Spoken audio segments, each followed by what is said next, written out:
ndatarisa gumbo reya randainzi hauna bhutsu. Ndakaona gumbo rangu rasisina ganda nenyama, rakaita skeleton.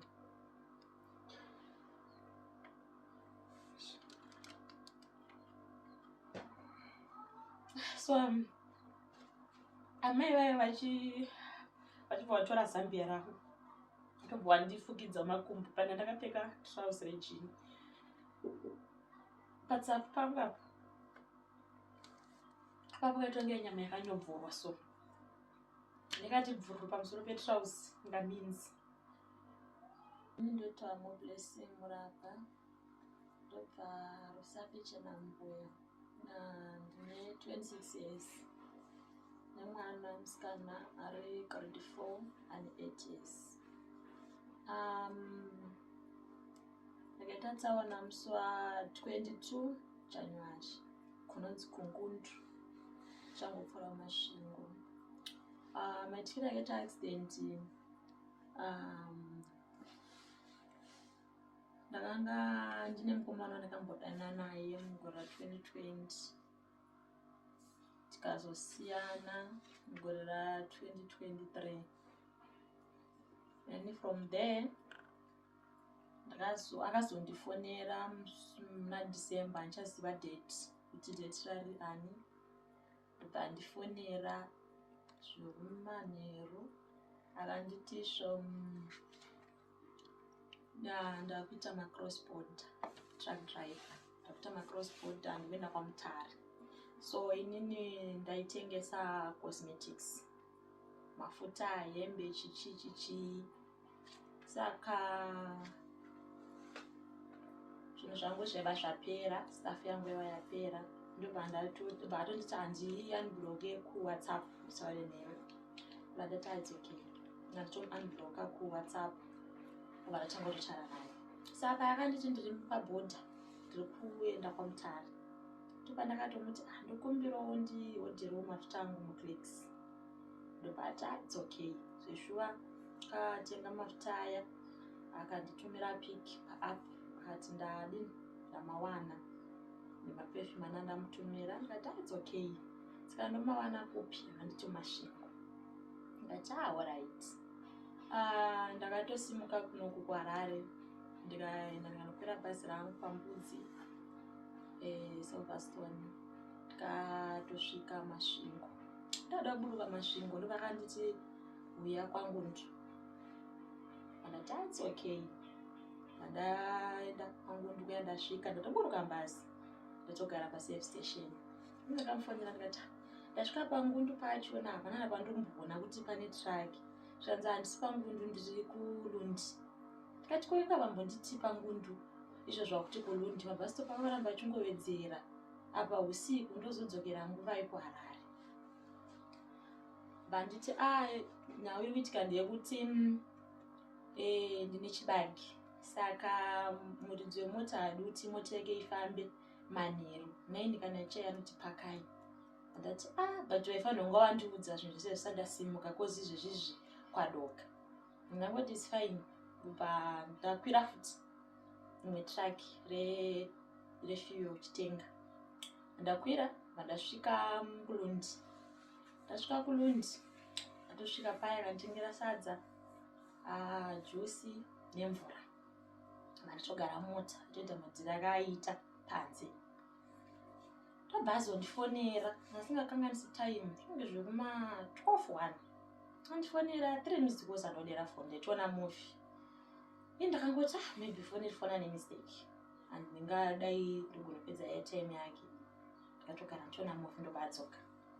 Zvanzi kuona mamissed calls angu here. Ndikati ndamaona but ini ndatofungoti phone yafona nemistake. Zvanzi kana pane zvandandichitwa ndikati even though ini ndingaikwanisa kuita sei pane zvangochitwa zvacho. Zvatopera paya ndatomuti izvezvizvi kwadoka handikwanisa kudzokera kuHarare. But mangwana makuseni ndofanira kusvika kuHarare before 10. Pane hanzvadzi step mother yangu inge yashaika, saka todonzeka nebhondi kumusha. Ndatomuti baba vangu vaita sei? vari kuuya kubva kumusha nebhazi. Saka vanosvika nebhazi riri kuMbare na10 rinovatambira. Tobva taenda kune bhoti. Patonditi alright, unobata mabhazi emakuseni ari kuda kubuda makuseni aya. Patonditi alright, ndorikwirira panapa here. Zvikanzi unonokwirira paNgundu 10 ofu yanoenda ku10 kuenda kwaMutare. Ndati it's okay. Ndobva torara. Ndikutongoona mamuvha angu pafoni. 3 ndobva tomuka. Zvikanzi takuenda. Ndati it's okay. Tasvika paNgundu. Akabva a10 direction yekwaienda iyeyi. Ndobva zvinongori kupfuurira bus stop. Ndobva nditi aiwa pakamira bhazi apa. Plaza isi bus stop yematraki. Ibus stop yemabhazi. Bus stop yematraki iri pazasi. Ndakangoti alright. Batati fambe ndikwana speed yawedzera. Ndati zvinongova kutomhanya, zvanzi handisi kumhanya. Asi kuti tasvika pamatero. Saka semota yakalota inoita sei inowedzera mafuta ega. Ndati but kwatiri kuenda zvanenge kwakusango. Kuchine bus stop here. Akati bus stop iri pasasaka. Saka ndichatanga futi kufamba kudzoka kubus stop kunokwira kuenda Harare. Akanditi padhuze. Andati it's okay. So ndakabva ndanga kuprepare. Tora kapepa bag remafuta angu riya.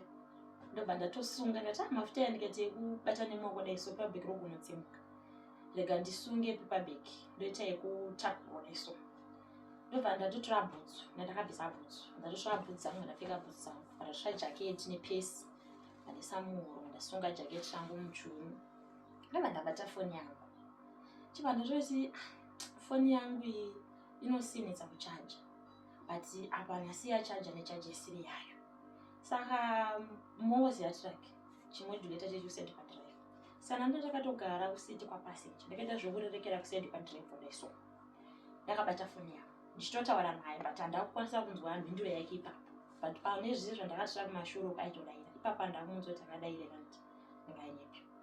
Ndobva ndakabata foni kudaro. Ndakarerekera kuseti padrive ikoko. Ndobva ndakapedzisira kuziva kuti ndataura zvakati. Ndobva ndazopepuka ndaMutara. Ndakapepuka ndaMutara kudaro ndandakagara. Ndakatarisa direction yandabva yekwaNgundu. Asi ndandatongandirwa nevanhu. Ndozoti vanhu vanga vabva kupi. Kana kuti tichiri padhuze nemashops paNgundu pepe here. Kana kuti ndinganyepi handizivi. Ndakatogara muMutara kudaro. Chandaidaidzira ndaiti ndibvisewo bhutsu. Saka pandaiti ndibvisewo bhutsu. Ndichitarisa pandandiri zvinhu zvasina ndinazvo. Pesi, jaketi, foni, chandandisina, mafuta yana nenda unotora, ndakasara mota. Sara mota kudaro.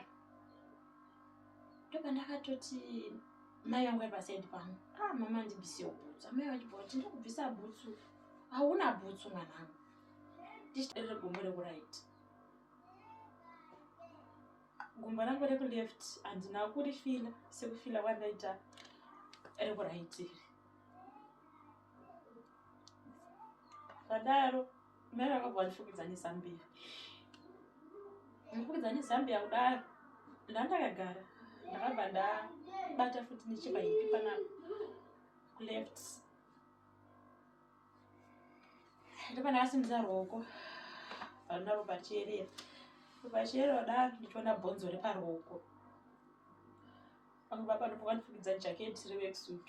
Ndikati mwanangu wakuwara zingaite usaramba uchizvibata.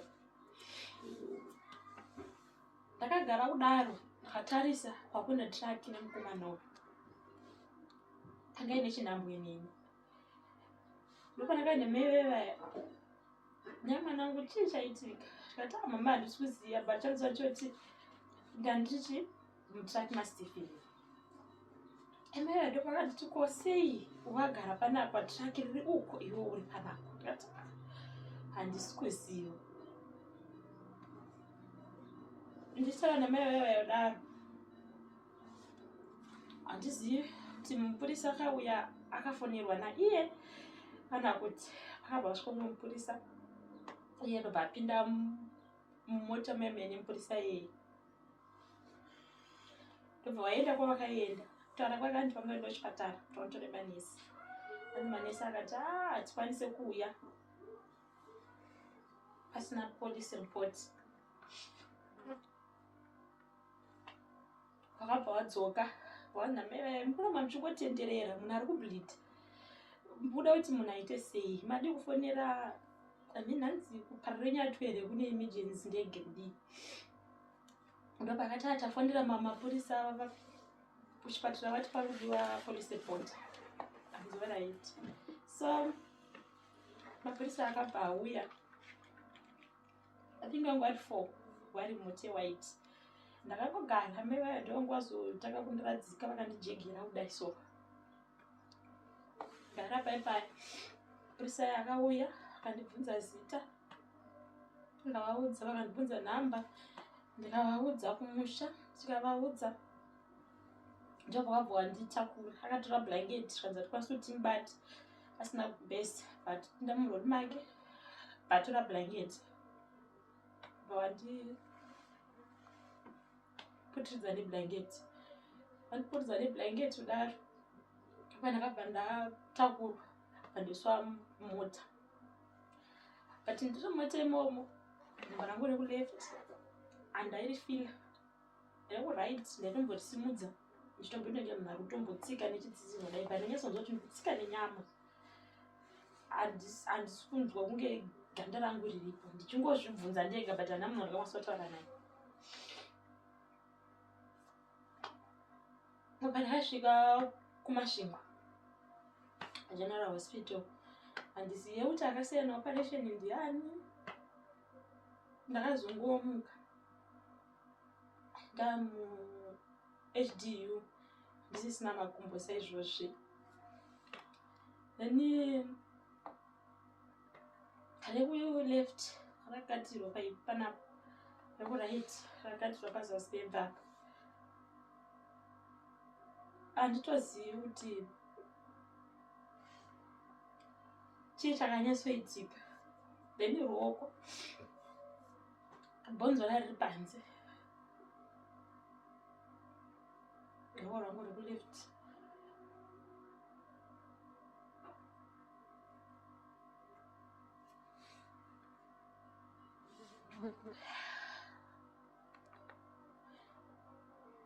ndakamubvunza mukomana wayo kuti chii chaitika akataura zvinhu zvaisabatika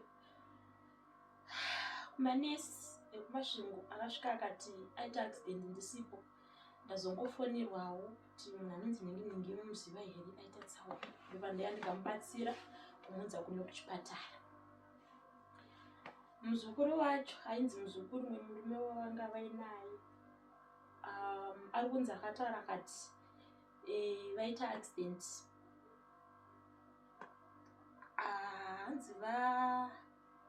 hanzi vanga vachinzvenga mimota here hamene mastatement ava vaitaura then iye akatora foni yangu anga asingazive password down akabvisa line akaisa mufoni make akafonera hanzvadzi yangu fonera hanzvadzi yangu akamunyitwa kuti ndajamba murori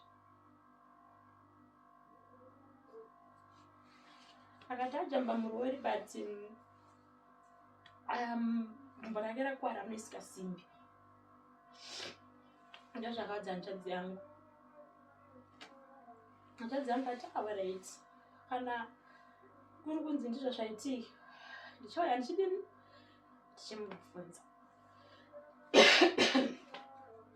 hanzvadzi yangu svisvi vangu napopa vangu kazive kumasvingo uya kumasvingo sisi wangu wakandibvunza ndikavatsanangurira akati sisi handinambojamba murori ndasina bva angajambi murori shuwa wedaiti ari kuti ndajamba murori nemakwarira andaita kuti futi atsikwa nemavhiri etruck kuya makumbo ndajamba murori nonopinda mavhiri emota kana kuti ndainodonhera kwakadaro sisi wangu akanditi muningi nangu inani handina zvandokwanisa kutaura, handina chandoziva. But it's okay. But baba vangu vakaudza kuti musete police report ndainge senda mapurisa ndichamurapisa kusvika apora, ndimutengera makumbo, hanzi ndomutengera imba, ndimutengera mota. Zvinhu zvoitaura na baba vangu nendisipo ndichihwara. Saka zvadaro inini ndakazotransfer kubva Masvingo ndokunzwa kuchitongoza hospital. Zvongoza hospital wakatanga kuuya hama neshamwari dzakasiyana siyana. First day ndakauya vakamubvunza kuti ko police report iri kupi, aingotiza tiza. Munhu anenge amubvunza police report aisamira panzvimbo, aingotiza tiza, achingotiza tiza. Inini ndakasvika pakuti it's okay, handichada kubvunzwa kuti zvakaitika kuti zvaifamba sei handichi. Ndakapedzisira nanguva munhu wokuti ndaingogara ndakanyarara. Kana vanhu vauya kuvhisiting ndandasisatauri nhandi munhu angogara ndakanyarara. Chandanyarara ndokuti baba vangu vakatadza kuripota nyaya, vakatadza kusimudza nyaya yekuti ndizouti chii chakaitika. Ende kana kundichengeta baba vangu kumba kwavo vakabva vandiramba, vakati mumba kwangu handidi. Ndiri kuchipatara, tumirewo mari yechikafu, hapana. Kana kufonawo kuti mwana wandakasiya kuchipatara akamira sei, hapana, havana kubvira kwambondifonera. Dzamara ndakazofoseredza kuti dauenda kumba kwavo. Komana uyu akafona bheki akati baba wako wandifonera wakati mota yekusha kumba kwangu naMombe ndikuite mateka. Zvakandinetsa.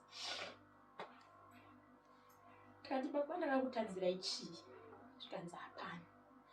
Tikati baba iyoyi December yoyi ndakakutengera birthday gift. Ndakakutadzira ipapi. Tikati ndangoti chete nini. Ndataura ndizvozvo Stephen azviti. Akaenda kwanjodzi yangu. Padhuze baba wangu but baba wangu ana one day akauya unondiwana. Kana kufona, foni yangu tulisei hawana. Zvadaro ndakapa gumbo rangu iro rekuti ravhurika mastitch. Hanzvadzi yangu ati tete toita sei? Ona ini mari inonditambudza, handina mari yekuti ndingakuendeswa kuchipatara kuti unogadziriswa gumbo. Kati saka mukoma toita sei? Kati arega ndimbofonera mukoma waSteve ndinzwa kuti zvavakataura vaiva siri kuzviita kuti vachakurapisa. Tadzi yangu afanira mukoma wake, mukomana uyu vakati mulenidze mukomana, iye ndibazondifonera direct. Zvikanzi ndakuudza chokwadi, ndikanyorumba kwamukoma wako ikokoko handinayo hope yandokwanisa kukupa. It's okay. Ndagara gumbo rangu rakaramba richiendera mberi nekuvhurika mastitch. Pesira ndaenda kudressing. Manesi akati gumbo ratichakwanisa kutambe chiri dress because rakutoshata. Pandakati mukoma ndoita sei? Mukoma akati hanzvadzi yangu nizvotore gumbo handisuda, doti upone. Asi inini handina mari. Baba wedu wanawo vachatodi kana kunzwa nezvako. Ndiye munhu wekuti ane mhuri kuti aigona kutengesa, inini handina. Saka toita sei mukoma? Handiti iwe chiteerera ndinotaura nemukomana uyu kuitira kuti uite sei urapwe upora. Ndakatomufonera tikadzoka kwarira kwacho nechigara kupi zvanongo chigara kumba kuna mukoma wangu. Ndikati aiwa namukoma wako handigari, nema muchagira rumu mudhuze nasu wangu chitongesa. Ndoita sei? Ndinogara mudhuze nasisi wangu. Ndikati alright. Ndakafanira sisi wangu tikati sisi muchagire imi. Sisi wakati ipadhuze neni yacho ichurumuse. Ndakataura kuti ndadza mukoma wake waine mari wabhadhara chii? Imba yayi. Wabhadhara imba yotanga kutenga mudziyo munyowani wachitoisa bhedha, yeti zvezvi zvinowanwa ndisamberi munhu but vaishishera mari yoti ndiende mudressing ndomba kuhanzvadzi yangu. Ndakauya nemukadzi hanzvadzi yangu ndikati ndine mukoma kuti ndinogara ndega kumboona hama dzemukomano yandisi kuda. Ndikati ko vakandipedzisa vanhu ava sematangira vakanditi munozoziva sei. Hanzvadzi yangu atiti enda nemudzimai wangu. Ndakauya nemurora vangu nemwana wasisi wangu festival yembamiri. Tasvika takagara tinombogara zvosvika kana 1 wiki. Umwana uya pakabva poya hanzvadzi yake 2 bva vararavwa vachienda. Akatanga kundishaudha paWhatsApp achinza maaudio achinditukirira wegino hama dzangu chichi utori stubborn uchiri wakaoma musoro. Ndikati saka zvinoroti wakandibvurira makumbo kuti ukwanise kugara neni ukwanise kundiroora. Zvanzi unofanira kugara neni semurume nemukadzi ndokuti ndikuendera mberi nekurapisa. Izvo zvinotonzwa kuti gumbo iroro ratoora kana iwewe uchiramba wakaoma musoro handichatokurapisi. Ndakamboda kumudaira but ndakazoona kuti kukwidza BP yangu ndova nenyarara. Mangwana acho mukoma wacho bvota handidzokerewo karanda. Ndobva andifonera zvikanzi avo mbuya varipo papo nekamwana kawanga wabve ipapo usari nehama dzangu. Hama dzangu dzanokuda pembe ipapo. Kabatikani ndakarwadziwa ndikati nemashaudhira uri kundiita pafoni ndoda kuhama dzangu dzauya 1 day vatimbo ndikagara navo 3 days. Ndinorarama here zvando zvandiri kutaura because baba vako vakatondiudza kuti munhu iye atova mukadzi wako atofa handina kana chandichada ndakutongomirira pfuma yangu. Ndakafonera hanzvadzi yangu ndati mukoma wai baba uri mbozvinimanikidza kuroorwa nemunhu kana kuti kugara nemunhu ndakasiyana naye kudhara. Wai baba uramba uchindimanikidza ende zvatakasiyana zvazvona kudhara ikoko baba vanozviziva. Akatora zvinhu zvangu akatora mwana wangu akaendesa kubudikidza kuti ndairwara. Wai baba vari kuramba vachidai so. Hanzvadzi yangu anditi tete dzokere kuchipatara munorapwa kana mapora tozotaura nezvazvo. Kati it's okay. Ndakadzokera karanda anorapwa mwedzi wese April June ndakabva ndabuda muchipatara last week. Ndabuda muchipatara ndibva ndadzoka pamba paya pana ndakatsvagirwa kuti ndigare naiye mukomana uyo. Andasvika mubedroom makugara mukoma wake nemudzimai wavo. Anzi wakatontora property yako igara bva wagara imomo. Inini mubhedha wangu bva waburitswa waiswa muchimwe chirumu funga chatiri chikicheni chachingori nezvimasimbi. Saka inini ndakanyatsoti ndikati no handikwanisi kundigare nevana ende handikwanisi kundigare pamba. Iye ndakatotaura naye ndikati inini bhedha mutsvage pamwe pekuti ndikwanise kuloja ndigare. Apa zvoroti makatsvagira hama dzenyu kuti ndizodzigare pamba. Saka inini handichakwanisi kundigare pamba papi pamba apa. Akataura zvaanoda akasendera meseji akati hamufana waipisa nemanyanga ariputirwi but zvakapera. Ndikati handina kudaira kwaari. Ndakabvunza bangu umwe masoro nebangu meseji unoidaira nauti bangu rangu akati aiwa usaidaire naini munoramba muchirwara siye zvakadaro. Ndakanyarara handida kudaira. Chakazonyanya kundinetsa baba vangu vakachizouya naye mukomana uyu pamba pasisi wangu pandiri kugara izvezvo manheru kangwena unangosvika nemukadzi wavo. Zvikanzi tauya kuti tikuone asi tina Stephen tine zvatoda kunzwisana naye. Tikati it's okay. Zizongandimba mangu munomha mutibari kumba kwakatsvagwa naStephen ndopamunoenda. Ushuwa tikaenda ikoko baba vangu chavakafambira ndechekubvunza kuti ukuroorwa rini naStephen.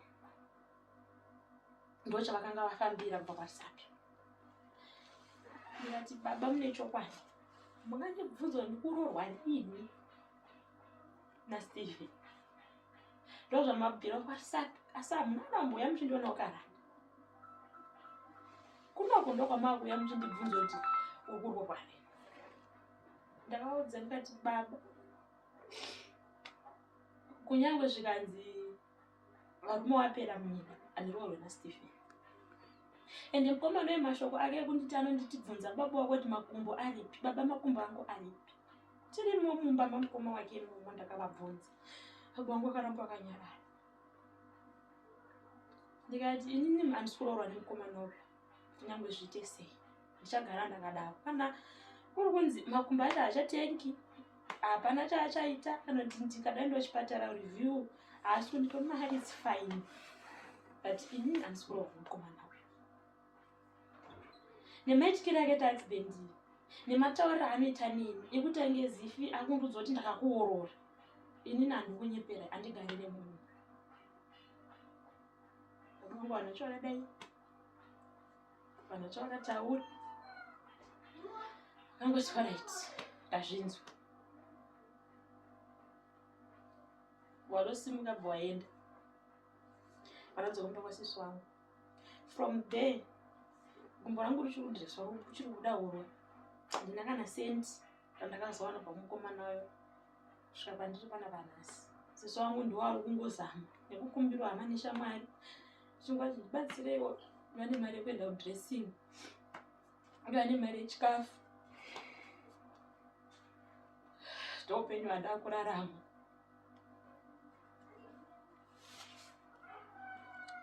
Alright. Meno. Ndiye amati ndo murume wamakati accident naye ndo baba vevana. No. Baba vemwana wangu ndakasiyana 2017.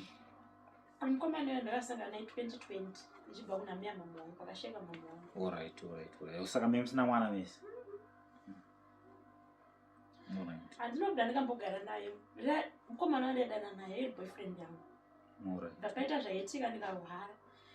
Ndikauya kumba kwavo unonzi wenesi ndichibatsirwa namai vake. Ndokuti akasara akatora zvinhu zvangu property yangu. Kubatsirwa mai vacho vanorapa kuti chi? Vanorapa zvechivanhu orozve. Inini handina kuona zvechivanhu. Wakandibatsira nemunamata setsisi. Alright. Saka iko zvezvi gumbo rasei manje? Gumbo rangu richiri kunetsa kuti pane panoburitsa ropa. Saka ndotodhireza makiseni nemanheru. Ndikuona iko zvezvi muri pamba nesi anenge achiya chikudhirisai panapa kuti ndiye anenge achidhirisa? Hapana nesi. Kuti hatina mari yekumupa. Aenda paSt Mary's pakiriniki wanoda $5 odhirisa kati. Handina. Saka unongokumbirawo vane kwanguya kunokuonowa ngezeiwo sisi wangu panenge wambobasa manheru paipai. Ndidhiresawo. Hatina nesi anouya achindidhiresa. Alright, mambotaura zvekuti hapana kuitwa police report. Saka imimi hazvikwanisiri imimi kuti vanhu munoita that police report kuti hamusi kunzwisisa kuti zvakafamba sei. Zvakazoitika ndizvoti handeva kukaranda ipapapa. Pane mumwe mukadzi akaendesa nyaya yangu amene anondisolopotera ndeivaziva hangu. Ndiye munhu ari kunzi akamboda kuita nezvazvo ndikatombotaurawo naye munhu. But paakangotaura nemukomana uyu akabva atongonyarara kutoti zii. Nyaya yabva yatongonyarara. Ndiri kukaranda ikoko futi pakauya umwe inspector vavana mai vavo vairwara. Akuti naye tsaona yakaita zvikuita sei nyaya yako ndangoinzwa kugedhi cheko kumagadhi ndisvika panapa. Kunzi pane mwana ari muwadhi accident yakaiswa kunzwisisika. Ndakavatsanangurira vakati arega notaura nyaya yako kusendera. Vakataura nyaya yangu kusendera. Vataura nyaya yako kusendera ndakatanga kufonera vanhu vandifonera vachindibvunza mastatement mapurisa akatumwa. Vakauya vakatora statement because inini kumwenezi kwacho kumapurisa ndainza ndotora statement. Purisa akabva kuno akauya vakatora statement. But ndakazonza futi ofisi vaya after vataura nemukomana vakandisendera maaudio ake achiti iye akangoita chete zvekoti handichamurapisi kana mabhizi ekaranda haachabhadhara handakandisendera mura ndichaburitsa. then inini ofisa vayaya ndikati saka ndoita sei, wakati kusatya achabhadhara mabhizi anobhadhara asi nyaya ifana tiende kukoti. So from there wakangotaurawo futi naye mukomana yakabva wangoitawo futi sei akabva wangonyarara futi wakutonditenera inini tatomandu yede pasina mukomana yakakurapisa hede vakatofa hechichi ndikavati asi naye ofisa nganidze mashoko akadaro kuti dai ndakatofa kufa inguva yaMwari. Ndomameseji andakavadaira paWhatsApp ndikati kufa inguva yaMwari dai Mwari dai ndife dai ndakadini ndakafa. So from there wakabva wangonyarara nyaya ina kwayakaenda kana kukoti kuya hakuna zvakangonyarara zvakadaro. Saka handizive kuti ndonanyatsonoripota kupi kana kuti ndofambira kupi chekwe cheko kwokuti ndokwanisa kuwanawo wabatsira wazomubatsira because iye kutotaura kwakaitwa naofisa kuti handina chachakwanisa kuita kwaari ndozvaakatoita hapana chachakwanisa kuita kwandiri ende nyaya yacho futi kumapurisa kwacho haina vhaliwe. Alright, zuva ringe musati maita tsaona here kana kuti days before ninge musina kumbobvira mambonetsana here? Anobvira yambonetsana naye because asiri munhu wekuti ndandichiri murudo naye mukomana uyu ninge handidi kukunyepera munhu wekuti akatongondifonera from there ndadera foni yake hapana kumboita na mwedzi ndichibva ndatoma kundiodhera mafuta achibva ndatoenda achibva ndatonounderstand.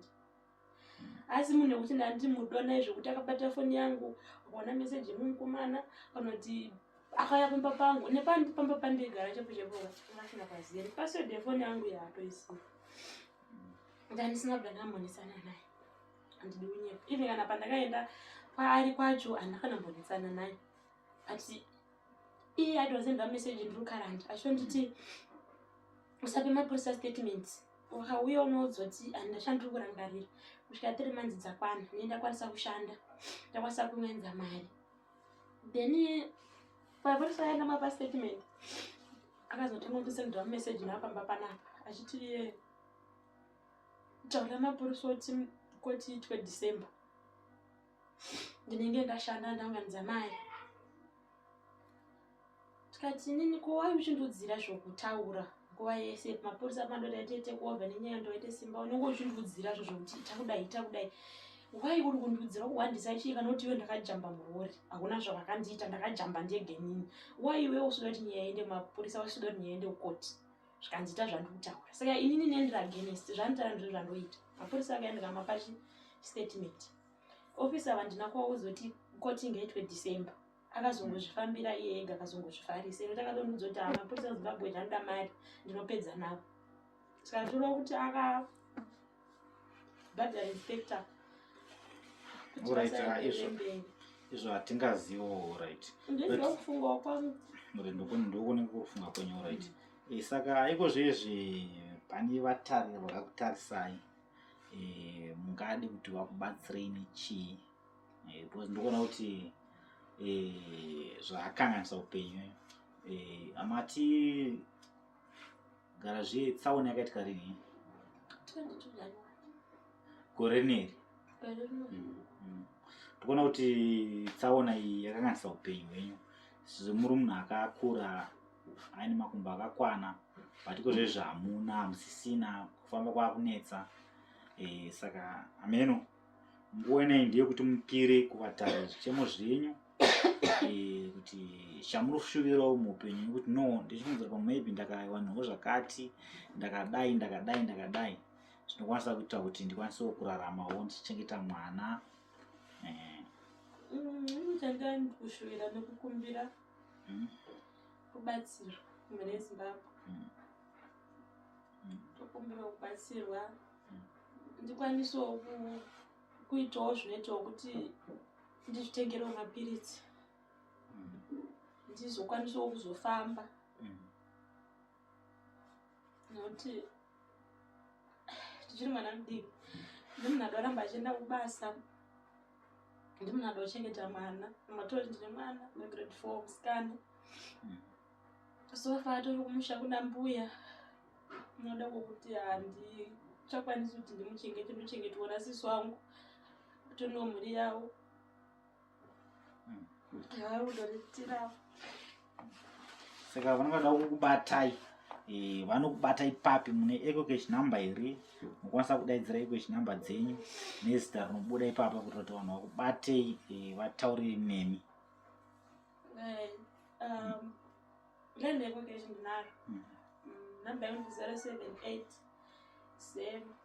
144 681 kusoti moblessing murapa. Moblessing murapa. Alright.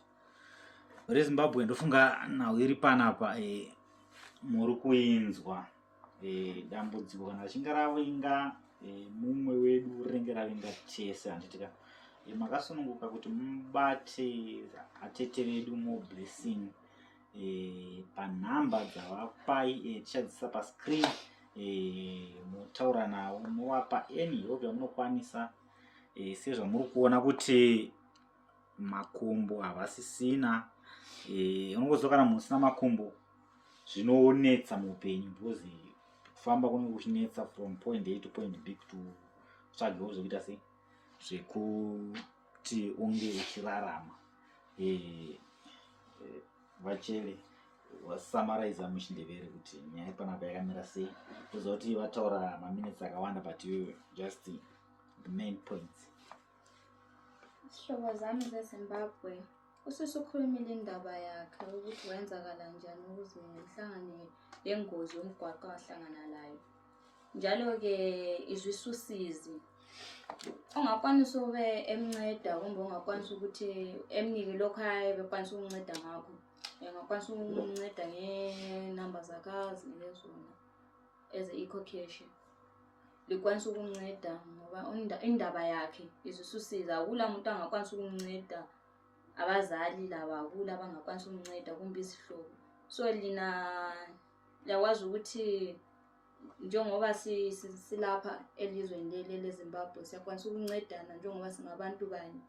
Nxa umunye wethu edinga usizo singakwanisa ukunceda. So incedeni usisi ekwanisa ukuthi la egcine imuli yakhe.